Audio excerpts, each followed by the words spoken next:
በርቀት ፍቅር ወይንም ሎንግ ዲስታንስ ሪሌሽንሺፕ ውስጥ ሆኖ አጋርሽ ችላ ሲልሽ ስሜቱ ከባድ እንደሆነ እረዳለሁ። ርቀት በራሱ ባለበት ሁኔታ የኮሙኒኬሽን መቋረጥ ወይንም መቀነስ ጭንቀትን ይፈጥራል። በርቀት ፍቅር ውስጥ ያለን ክፍተት ለመሙላትና የእሱን ትኩረት መልሶ ለማግኘት ግንኙነታችሁን ይበልጥ ጠንካራ ሆኖ እንዲቀጥል ለማድረግ ሁኔታዎችን ለማስተካከልና ስሜትሽን ለመጠበቅ የሚከተሉትን ነጥቦች በዛሬው ቪዲዮ እንመለከታለን። ለቻናላችን አዲስ ከሆናችሁ ሰብስክራይብ ማድረግ እንዳትረሱ። ቪዲዮውን እንደምትወዱት ስለማልጠራጠር ላይክ በማድረግ ጀምሩ። ወደ ቪዲዮ። አንደኛ፣ ሁኔታውን በትዕግስት መመልከት። ችላ እያለሽ እንደሆነ ከመደምደምሽ በፊት በሱ በኩል ያለውን ሁኔታ ለማወቅ ሞክሪ። ምናልባት በስራ መደራረብ፣ በቤተሰብ ጉዳይ ወይንም በሌላ የግል ችግር ምክንያት ሊሆን ይችላል ዝም ያለሽ። መቸኮል የለብሽም። ስሜታዊ ሆነሽ ወዲያውኑ መልእክት ከማከታተል ይልቅ ለጥቂት ቀናት በረጋ መንፈስ ተከታታዩ። ሁለተኛ፣ ግልጽ የሆነ ውይይት ማድረግ። ስሜትሽን በግልጽ መናገር በጣም አስፈላጊ ነው። ነገር ግን በወቀሳ መልክ ሳይሆን በስሜትሽ ላይ ተመስርተሽ አናግሪው። ለምሳሌ እንዲህ ማለት ትችያለሽ። ሰሞኑን ብዙን አለመገናኘታችን እያሳሰበኝ ነው። እኔ ካንተ ጋር ማውራት ደስ ይለኛል። አንተ ጋር ያሉ ሁኔታዎች ግን እንዴት ናቸው? የሚረብሽ ነገር አለ ብለሽ መጠየቅ ትችያለሽ። ይህ አቀራረብ እሱ የመከላከል ስሜት ውስጥ ሳይገባ እውነቱን እንዲነግርሽ በር ይከፍትልሻል። ሶስተኛ፣ የራስሽ ህይወት ላይ ማተኮር። አንድ ሰው ችላ ሲልሽ ሙሉ ትኩረትሽን በእሱ ላይ ካደረግሽ ጭንቀት ይጨምራል። ይልቁንም ትኩረትሽን ወደ ራስሽ መልሺ። ጊዜሽን በሌላ ነገር ሙዩ። ከጓደኞችሽ ጋር መውጣት፣ መጽሐፍ ማንበብ ወይንም በራስሽ በትምህርትሽ ላይ መጠመድ ትኩረትሽን ወደ ሌላ ነገር የሚከፋፍል ነገርን ማድረግ ነገሮችን ላለማስታወስ ይረዳሻል። አራተኛ፣ ግፊትን መቀነስ። እሱ እየራቀ በሄደ ቁጥር አንቺ እየተከተልሽ በመደወልሽና መልእክት በላክሽ ቁጥር እሱ የበለጠ እንዲርቅ ሊያደርገው ይችላል። ቦታ ስጪው። ለተወሰነ ጊዜ አንቺ መደወል ወይንም መልእክት መላክ አቁሚ። አንቺን የመናፈቅ ዕድል ስጪው። በእውነት የሚያስብሽ ከሆነ መራቅሽን ሲረዳ እሱ መፈለግ ይጀምራል። አምስተኛ፣ ገደብ ማበጀት። ሁኔታው ለረጅም ጊዜ ከቀጠለና አንቺ ጥረት እያደረግሽ እሱ የማይለወጥ ከሆነ ስለ ግንኙነታችሁ የወደፊት ጉዞ ማሰብ ይኖርብሻል። ርቀት ባለበት ግንኙነት ውስጥ ዋናው መተማመኛ መገናኘት ነው። እሱ ለዚህ ፍላጎት ከሌለውና ግንኙነቱ የት እየሄደ እንደሆነ በቁም ነገር የማያይ ከሆነ ይህንን አጥብቀሽ ጠይቂው።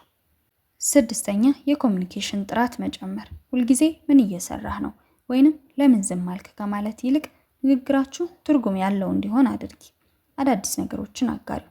ያጋጠመሽን አስቂኝ ነገር፣ ያየሽውን ቪዲዮ ወይንም ያነበብሽውን ነገር በመላክ የውይይት ርዕስ ክፈቺ። የድምጽና የቪዲዮ መልእክት። ጽሑፍ ብቻ ከመላክ ይልቅ አጭር የድምጽ መልእክት ወይንም የቪዲዮ ክሊፕ መላክ የቅርርብነት ስሜትን ይፈጥራል። አዳዲስ ነገሮችን መፍጠር።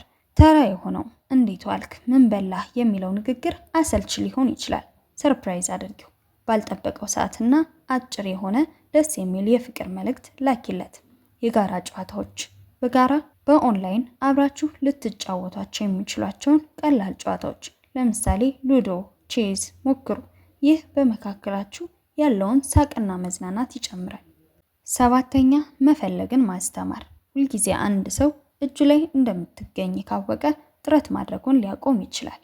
መልስ ለመስጠት አትቸኩይ። መልእክት ሲልክልሽ ወዲያውኑ ከመመለስ ይልቅ ጥቂት ቆይተሽ መልሺ። ይህ የራሴ ስራና ህይወት አለኝ የሚል መልእክትን ለንቃተ ህሊናው ያስተላልፍለታል። አንቺ መጀመሪያ አትደውይ። ለአንድ ወይንም ለሁለት ቀናት ምንም አይነት ግንኙነት አትጀምሪ። ዝምታሽ እንዲሰማውና ምን ሆነ ይሆን ብሎ እንዲያስብ እድሉን ስጪው። ስምንተኛ፣ የጋራ ግቦችን ማውጣት። ርቀት አሰልቺ የሚሆነው መጨረሻው ሲጠፋ ነው። ግንኙነታችሁ ወዴት እንደሚሄድ ማውራቱ መነቃቃትን ይፈጥራል። የመገናኘት ቀን መቁረጥ አለባችሁ። የሚቀጥለው ወር እንገናኛለን የሚል ተስፋ ካለ ያንን ቀን በጉጉት መጠበቅ ስለሚኖር ችላ ማለት እድሉ ይቀንሳል። ርቀት ጊዜያዊ መሆኑን ማረጋገጥ አለባችሁ። መቼ ነው የምንገናኘው የሚለው ጥያቄ ምላሽ ካገኘ በመሃል ያለው ዝምታ ብዙም አይጎዳችሁም። ግልጽ የሆነ ቀጠሮ መኖሩ ለግንኙነቱ ተስፋን ይሰጣል። አንድ ላይ የምታደርጉት ነገር ይኖር። በርቀት ሆናችሁ አንድ አይነት ፊልም እያያችሁ በስልክ ማውራት ወይንም አንድ አይነት መጽሐፍ አንብባችሁ መወያየት ትችላላችሁ። 9ኛ የራስሽን ማራኪነት መጠበቅ። ወንዶች በራሷ የምትተማመንና በራሷ ህይወት የምትደሰት ሴትን ይበልጥ ያከብሯታል። ፎቶሽን አጋሪው። ደስ የሚል ቦታ ስትሄጂ ወይንም ተኳኩለሽ ስትውጪ ፎቶ ተነስተሽ ላኪለት። ይህ ያለ እርሱም ህይወትሽ ደስ የሚል እንደሆነ እንዲያይ ያደርገዋል። በተዘዋዋሪ ደግሞ አንቺን እንዳያጣ የስጋት ስሜት ይፈጥርበታል። በራስ መተማመንሽን አሳዩ። አንቺን ሊያጣሽ እንደሚችል እንዲሰማው ማድረግ አለብሽ። ህይወትሽን ቀጥይ።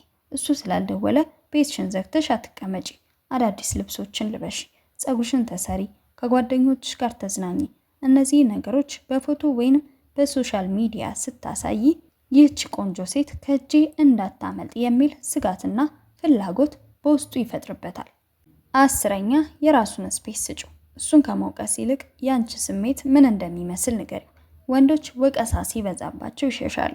ስሜትሽን ስትነግሪው ግን የመረዳት ስሜት ሊያድርበት ይችላል። ለምሳሌ ሰሞኑን ብዙ ባለማውራታችን የብቸኝነት ስሜት እየተሰማኝ ነው ትይዋለሽ እንጂ አንተ ሁልጊዜ ዝም ትላለህ፣ አታወራኝም አትበዩ።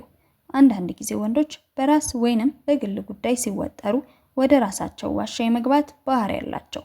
አትጨቅጭቁ። ለምን ዝም አልክ ብለሽ ደጋግመሽ ከመጠየቅ ይልቅ የተወጠርክ ይመስለኛል፣ ሲመችህ እናወራለን ብለሽ ለብቻው እንዲሆን ጊዜ ስጪው። ይህ ላንቺ ያለውን አክብሮት እንዲጨምር ያደርገዋል። 11ኛ እውነታውን መቀበል። አንዳንድ ጊዜ ችላ ማለት የፍቅር መቀነስ ምልክት ሊሆን ይችላል። ቀጥተኛ ጥያቄ ጠይቂው። ይህ ግንኙነት ላንተ ምንድን ነው? አሁንም በቁም ነገር ትፈልገዋለህ ወይ ብለሽ ጠይቂው። መልሱ አሻሚ ከሆነ ወይንም ፍላጎት እንደሌለው ካሳየሽ ስሜትሽን ለማይረዳ ሰው ጊዜሽን ማባከን በፍጹም አይገባሽም። የዛሬው ቪዲዮ ይህንን ይመስል ነበር። በቪዲዮ ላይ ያላችሁን አስተያየት ኮሜንት ሴክሽን ላይ አስቀምጡልኝ። ቀጣይ በሌላ ቪዲዮ እስክንገናኝ ሰላም ሁኑ።